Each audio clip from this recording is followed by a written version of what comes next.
you're not confused about church. If you are, we're going to talk about it right after these songs. Welcome to Cross Brand Sunday morning service. We are so glad you guys are here. Once again, we hope that you will like and share this video and help us reach people for Jesus. I do want to introduce, I did this Wednesday night, but our awesome sound guy doesn't care who he hangs out with because he's playing with us. So this is Ian Power, and he's hanging out with us this morning playing bass for us. So thank you very much.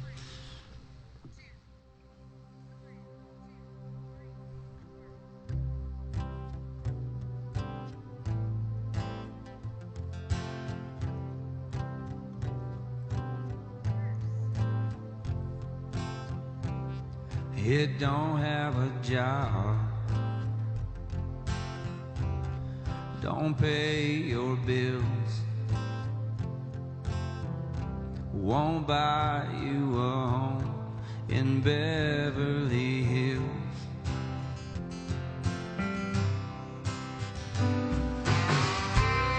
Won't fix your life in 5 easy steps. Ain't the law of the land or the government, but it's all you need. And love will hold us together, make us a shelter to weather the storm. And I'll be my brother's keeper, so the whole world will know that we're not alone. It's waiting for you,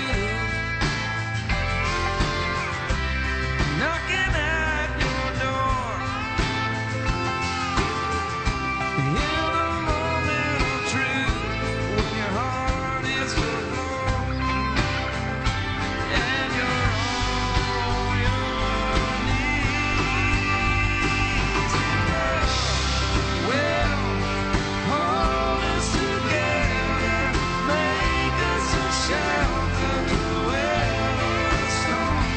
And I'll be my brother's keeper, so the whole world will know that we're not alone. This is the first day of the rest of your life. This is the first day of the rest of your life. 'Cause even in the dark, you can still see the light. It's gonna be alright. It's gonna be alright. This is the first day of the rest of your life. This is the first day of the rest of your life. 'Cause even in the dark, you can still see the light. It's gonna be alright. It's gonna be alright. And love will hold us together, make us a shelter to weather the storm. And I'll be my brother's keeper, so the whole world will know that we're not alone.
This last song we're going to do is entitled "Let There Be Light," and that's a very powerful statement when it comes from the one who created light. These are some crazy times we're living in. Seems like every day, seems like things get worse. But I just want to encourage you this morning that the same God that created light, that spoke it into existence, is still in control today. So it's called "Let There Be Light."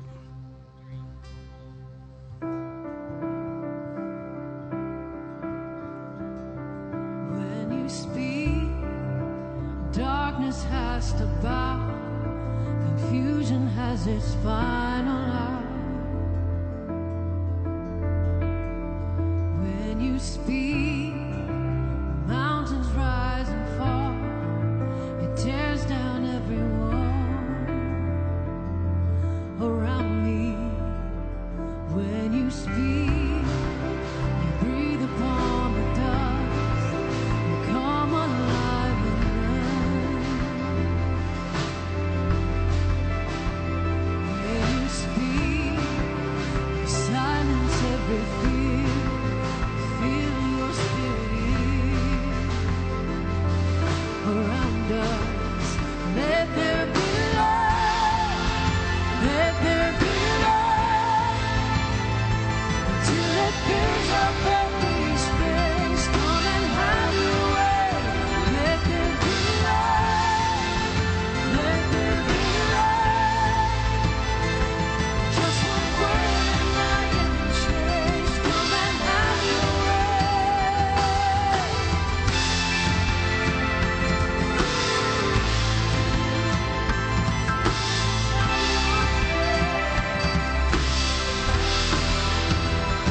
When you speak, breathe upon the dust.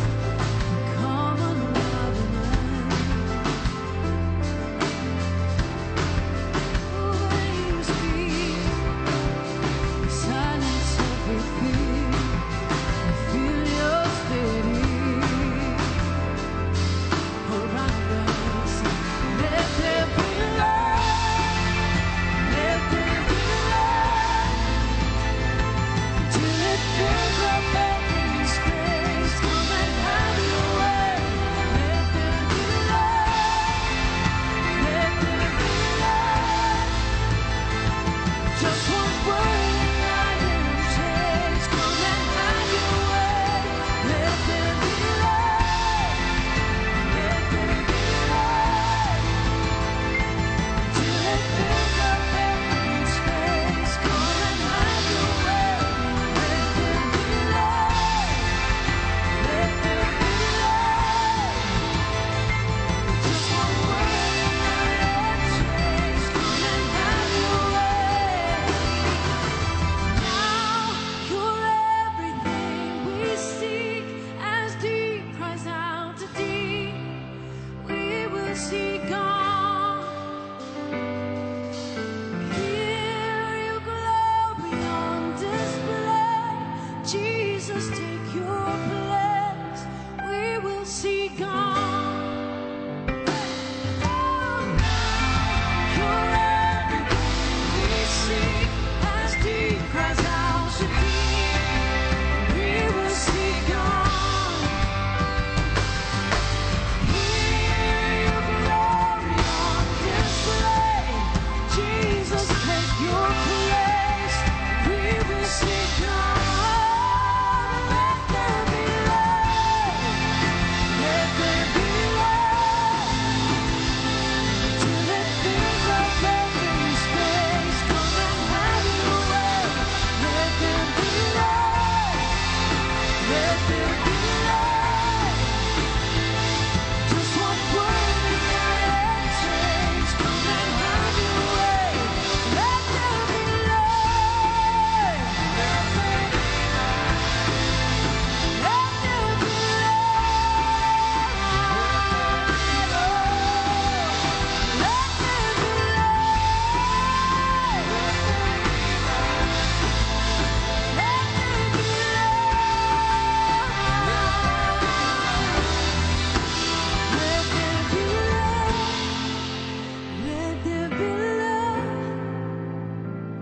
till it fills up every space. Come and have your way.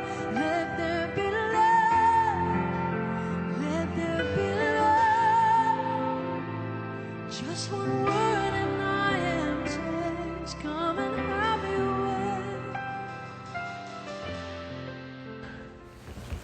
way. So, if I hadn't already got a rise out of our on-site community of believers that meet at a site outside of Tyler, and the reason I'm kind of vague is because a lot of you that are listening, you are nowhere near Smith County, Texas, and so I've said some things that I don't think would ever get me fired, but I've said some things that some might view as a little contradictory in that I paid by a local church to do church, when in reality, yeah, I am. But I hope you understand there's some things that need to be clarified, especially for those of us that have been growing up in the buckle of the Bible Belt forever, things about church. Even our vocabulary, we've said that there's probably some things that we probably need to shift away from. And what has prompted all this crisis that has catapulted us into a new reality that we talked about last week? Well, the pandemic has done a lot of things, but let me say this. After defining what church is, it has nothing to do with the location, it has nothing to do with the building. Church is a group that has been called out, a group of followers that make up the body of Jesus. We got the big church, big C we call it, and that's the everybody everywhere, the universal church. And then we have the local entities, the local bodies, the local visible hands and feet of Jesus. And I know we call that church, but let's just think about that for a second. Pandemic has done a lot of things to redefine the way we do ministry. Well, it also has redefined or made us rethink who we are as church, the church that Jesus said nothing can stop. And if we believe that, then we will take it outside, we'll do ministry in our communities, and first and foremost in our families. But just think about it. Even with that, me having said that, I have so many concerns about what's going on. As I wrap up this series today, I just want to say one final thing. I think the pandemic has exposed, bear with me here, what Andy Stanley calls temple thinking. Many of you are temple thinkers. I was for a long time and didn't even know it. So the pandemic has exposed temple thinking in many of us. Okay, so let me give you a quick history. In the Old Testament, the Hebrews had designated places, designated people, and designated procedures, rituals that they had to go through before they could do church, right? You had designated people. You had priests that had to perform so many of the rituals, and you had to have. Matter of fact, there was some positions in the Old Testament when it came to temple workers that you had to go through a rigorous background, what we would consider a background check. Some of them, it was genealogically, that kind of fact check and back check. In the Old Testament, the Hebrews, pre-Jesus Christ, had certain places, people, and procedures that got them to do church, right? And so fast forward to the last Passover, and Jesus says, I'm going to do something new. I'm going to create a brand new thing. It's going to be my body, my church. You're going to get right with God, not through and stay right with God through certain places, people, and procedures, but through my death on that cross, and more specifically my resurrection out of that tomb, right? So let me go back. Temple thinking, for many of us, is that mindset that we have got to have a location, certain procedures, certain people involved at that location for us to feel good about our relationship with the Lord. Jesus had a conversation with a Samaritan woman, which was a no-no in his culture, but you know, Jesus pushed right through no-nos. And so he was talking about himself, and he was talking about true grace and this new church that he would create. And you know what she kept saying? He said, "Woman, believe me, a time is coming when you will worship the Father neither on this mountain nor in Jerusalem's. You Samaritans worship what you do not know. We worship what we do know, for salvation is of the Jews. Yet a time is coming." Listen. A time is coming, and has come now, when true worshipers will worship the Father in spirit and in truth, for they are the kind of worshipers the Father seeks. God is spirit, and his worshipers must worship him in spirit and in truth. Every time Jesus would bring up something like that, she would loop back to a place and to special people and to special procedures, you know, to the temple. You Jews worship over here. This is how you do your thing with God. So you have church. Us Samaritans, this is how we do our thing with God. This is the way we do church. But people make up the church, and Jesus was trying to say, listen, as a matter of fact, I saw one pastor say it this way. He said, in the early, now we say location, location, location. Early followers of Jesus would have said spirit, spirit, spirit. But yet the pandemic seems to expose a lot of that, right? So many of you felt guilty because you couldn't come to that sacred 10:30 or 11 o'clock hour. Remember that? You just felt like you weren't right. Well, the pandemic is changing that. Listen, let me say this to you. If a building makes you feel closer to God, you may need to rethink the basis of your faith. If we're not temple thinkers, why is it only preachers can do funerals? Why is it only a children's ministry director can lead your child to Christ? Why is it only a student minister can talk and have gospel conversations, talk to your child about choices that you need to be involved in as a parent? If we're not thinking temple, why do we think there's priests that exist, or priestly type people in local churches? If we're not temple thinkers, why in the world do we use a different language when we get to we're referencing where Christians gather, which is all it is, just a place to gather, a building, but yet we use words like house of the Lord. You know he doesn't live here. Where do you go to church? Well, I don't know about you, but I go to church in my skin. Where do you attend church? Well, I don't attend church anywhere. I am the church. I gather. I'm part of the church. You say, and pastors say this, COVID just destroyed our church. And I'm saying, no, COVID only cut your gathering down. It didn't do anything to your church. What about all the rules that we have? We say we're not temple thinkers, but you know, boy, there was strict rules in that old temple, in the Old Testament. Strict rules.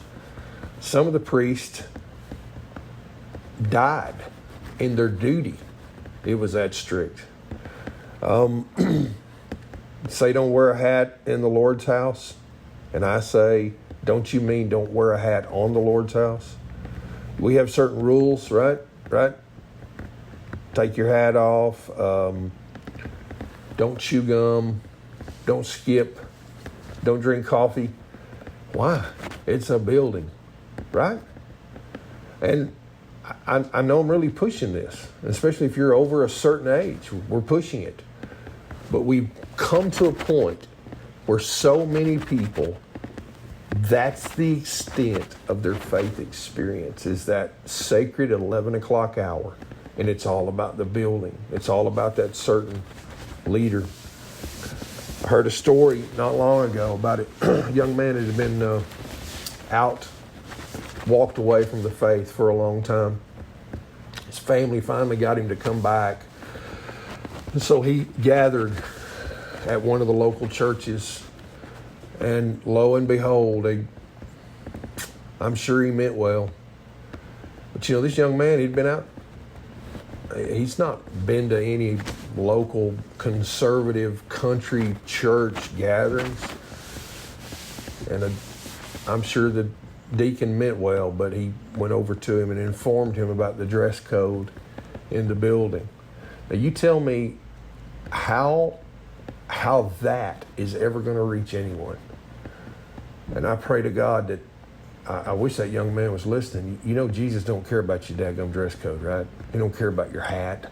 He doesn't care about your hair. Doesn't care about those things. Yet some people are temple thinkers. I'm saying to you today, listen, if a building makes you feel closer to Jesus, you've got it wrong. You've got it wrong. I can feel sentimental about old churches that I've been a part of, old church buildings, gathering places that I've been a part of, right? I can feel sentimental. I can feel deep appreciation. Matter of fact, every time I go by Hopewell and see where my people have been laid to rest, I have deep appreciation for those old hard shell pastors that were in there for a long time before me. But it's not the church. It's a building. So as I close, I need to say this to you online folks. We have talked about the, what's next? Well, we're pushing forward with online. We're going to push forward. Not sure how it's going to look with home church, with smaller groups on site and off site. But a lot of you say, well, hey, why do I need Cross Brand? Why do I need so-and-so local church? Why do I need this? And let me say this to you. If you're thinking that all I've been pushing for the last 2 or 3 weeks has been you just go out on your own, just, click on us when you get a chance, that's not at all what I'm saying. Matter of fact, in the early church, I close with this. They devoted themselves to the apostles' teaching and to fellowship and to breaking of bread and to prayer. Everyone was filled with awe at the many wonders and signs performed by the apostles. All the believers were what? Together. And they had everything in common. They sold property and possessions to give to anyone who had need. Every day they what? Continued to meet together. They met in temple courts. They broke bread in homes. They ate together with glad and sincere hearts. Meaning, whether you're doing online or whether you were once part of an on-site experience at Cross Brand and you now have moved on to another fellowship, just understand, you need to be part of a local, visible body of Christ. You need to be part of a local church. I don't know how it works just yet. I don't know all the ins and outs of being online or on site, but you need to for 4 reasons. Number one, you need to be taught. There are gifted teachers that have the ability to equip you, so you need teaching. Number two, you need accountability. 1, by church elders, and number 2, by one another. 3, why you need to be part of a local group, whether it's online or on site, is giving. Generosity was one of the defining marks of the early church. And then finally, for the Lord's Supper. We don't take that as serious as we need to. It's important that as we move forward, I don't have all the answers, but we are pushing as a team at Cross Brand to finally figure out what to do in the new reality. We're not going to sit by and become extinct as a church, become extinguished as a church, because we want to be salt. We want to be light. You know what's most important to us? We want you to be guilt-free. We want you to find freedom. And you, please, If you're at a spot now and you know where you're at is not where you need to be, I pray that you'll reach out to some of our online hosts, and we want to introduce you to the solution to your issues. God bless.